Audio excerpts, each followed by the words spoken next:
Hi friends, it's Sue with Everyday Artisan again, and welcome back to a try-on. This time I'm going to do something a little bit different. Instead of trying on a whole section of my me-made wardrobe that's a color, I'm going to try on a pattern. And today I'm doing the Bolero. I've made several of them, and it's been a while since I've made one, so I'm just kind of thinking about it, and I especially like them because they hide my underarms, and that's where I've got a little bit of extra. And also I've been doing Pilates a lot lately, and I feel like my shoulders are getting more muscular. So what I need you guys to do is tell me if, when I'm wearing the Boleros, if it makes me look even more like a quarterback or a person who's got a lot of shoulders. I already wear a size large to accommodate my shoulders. And today I'm this kind of strange outfit I'm starting out with, but this is my first Bolero I ever made. It's in ballet and natural with gold paint. I made it to wear with the fitted dress that I made, that I think I told you about recently, how I added the racing stripes. I still, in my last video, which you may not have watched because it was about something not Alabama Chanin, in order to fit into this dress, I had to add 2.5 inches on each side, and I just did it in a plain ballet. But then I took off the binding around the neck and the arms, and so far I've only put the binding back on the neck. I haven't put it on the arms yet, but that works because this time of year when I wear it, I'm wearing my little off-white cropped cardigan over it anyway, and you don't see those armholes, so it's working out for me now. But I made this Bolero to go with this fitted dress. There were times I thought about the idea of trying to wear it inside out. It's just stitching, but just natural on the back side. So since some of her pieces have like little threads sticking out, I was like, I wonder if I could wear it like that. What do you think? Does that work? It doesn't exactly match this shirt. This shirt has a story of its own, and it's going to be another video at some point. I've bought a couple of Project Alabama corsets off of eBay or ThreadUp or stuff like that, so I'm playing with them. So we'll see if that becomes another video at some point. Okay, that's the first Bolero. Let's try the next one. All right, this next one is just a white, I think all my Boleros are single layer actually, no sleeve.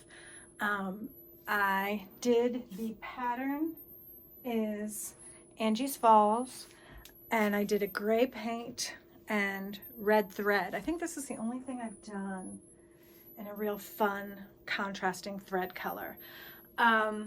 This was actually, and I forget what I was trying to make out of it, but I ended up making a mistake, and so had just a little bit of the fabric I painted left, so enough to make a Bolero.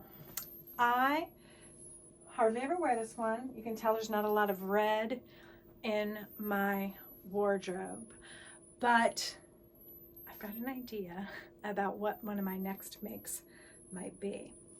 Hint, carmine tank with like a faded fabric, Angie's Falls design. I'll post a picture up here of the dress. I've been searching through a bunch of her books lately, just trying to get inspiration, and this dress stuck out to me, and I think this dress would look really cool with this Bolero underneath. All right, Bolero number 3. This one is a plain peacock no sleeve Bolero, no stencils, no stitching, nothing. That was, I think I've given the advice a while back that, you know, make yourself a couple of plain tanks. I was making myself a couple of plain Boleros too. I made this one because I've got the peacock skirt and then a bunch of this, it goes with everything in that collection 29, which I'll put a link to that video down below when I did the try on for that. I'm probably wearing this then. But yeah, it's another really simple, easy outfit maker.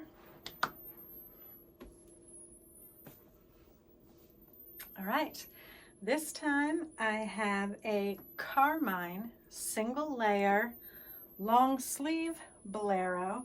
Again, plain and simple, no stencils, no fancy stitching, nothing like that. I think when I originally made this, I made it to wear over top of this corset that I made out of a leftover kit and some spoonflower fabric, which I just tried on a little while ago to make sure it still fit me, because I like the idea of maybe wearing it here in Christmas time, because it's one of the few things that I've ever put beads around the neck binding. But then again, if you want to wear something like this at Christmas time, you're going to need a long sleeve. And originally I thought I was going to do the, I forget what she calls it. There's a certain name she has, I guess armor beading, that she puts like just a single stripe of beads at the end of something. And so that was originally the plan for this. Never got around to it, but never say never. Might happen at some point. Okay, and the last one I have with me here today is the long single layer, long sleeve, black Bolero that I put this treatment at the end of the sleeve. So kind of like I was thinking about doing with the beads on the red, I ended up doing with this one. And I'm gonna post a picture here of how I just wore this recently in Me Made May. It really kind of doesn't jive with what I'm wearing, but the point is, and I might put another picture too, of kind of, I made this to go with the faded fabric pieces that I have. And I don't know if you can tell, this was actually done out of Alabama Chanin faded fabric that I bought when I was down at the workshop one time. I actually do have a blog post that I wrote when I made this, all about how I used my faded fabric bundle. So I'll link that down below. And I also did a blog post on the ballet Bolero, because that was the very first one I ever made. And I think it was back in 2016. I think most of these Boleros, I don't know if I said this already, I made in like 2016 to 2018. But yeah, as I get older, the idea of covering my arms is more and more appealing all the time. I actually have one other Bolero, but I don't have it here with me now. It's a navy and black. I know if you've seen any of my videos before, and I might post it down below, one of my try-ons was all about my navy and black, and I even have a navy and black Pinterest page. See my navy and black. Actually, I have most of my navy and black pieces are all together up in the mountains, so I don't have them here. But I will post a picture of me wearing that one. I don't have a great picture of it, but that one's got the Magdalena stencil on it, and it's the 2-layer navy on navy, black paint, Magdalena.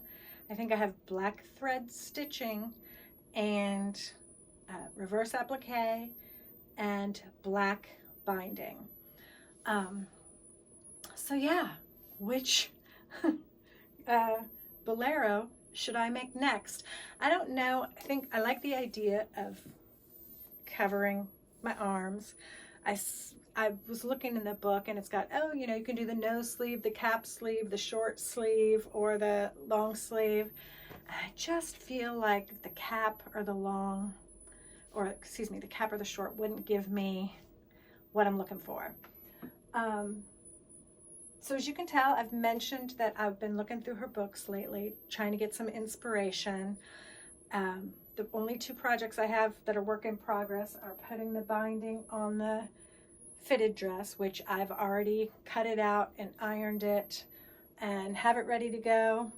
I was doing I think I call it the rosebud stitch. I'm not sure what she calls it. I should look it up. But I was doing that new fun stitch on it.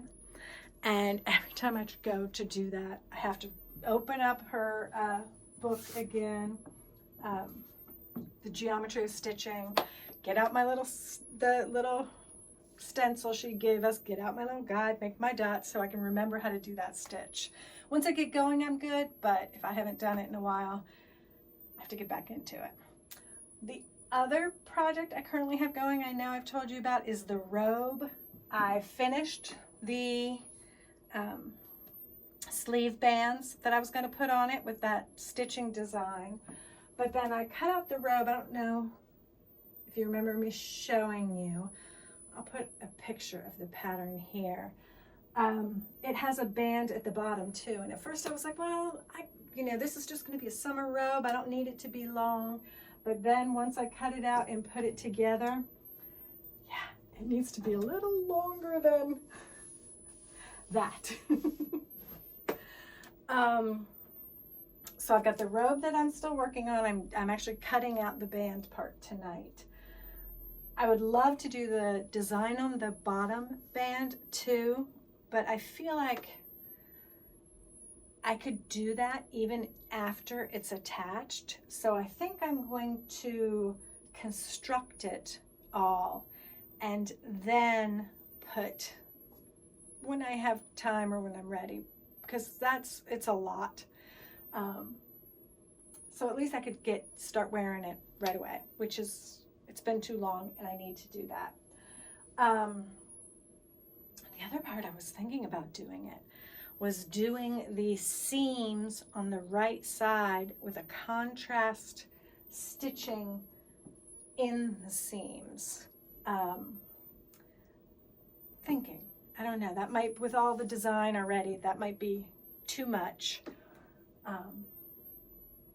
Yeah, so just to give you a little update, I know it's been a while since I posted, and I'm, you know, got all these projects going on in my head, but not in my reality. Part of that is I'm transitioning out of having a full-time job, and to do so has taken a lot of my focus and my energy lately. But what may end up happening, depending upon where I find myself, is I might have a lot of time more to do a lot more sewing and a lot more posting. And it really does spark my creativity to even just think about, oh, let me try on all my Boleros and see what happens. It really gets my juices flowing. And so I told you I was thinking about a carmine dress. Oh, if I'm doing that, I should get on it so it might be ready for Christmas time. And then the other thing I was thinking is my swing skirt that I made in pewter and black. I just need to make a single layer pewter tank to go over it, because right now all I have is black and that's kind of boring. But I can't decide if I were to make a plain tank to go over this in the pewter, should I put a little bit of black Magdalena around the top and a black binding on it? Not an all over design like this, but just pewter with a little bit of black at the top. So what do you think? Just plain pewter or something with a little design on it? Let me know what you think. Yeah, and with that, that's it for today. I've actually got a couple of other things that cheated this morning and I started trying on a few things just to make sure I wouldn't be crazy on this video and just blabbling on like I am right now. But I came up with 2 other real fun video ideas. One is looking through Alabama Chanin books and seeing some of my favorite outfits in her books and see if I can recreate them. I'm going to post a picture right here of one time I tried that. I think a long time ago, it might have been during COVID. There was a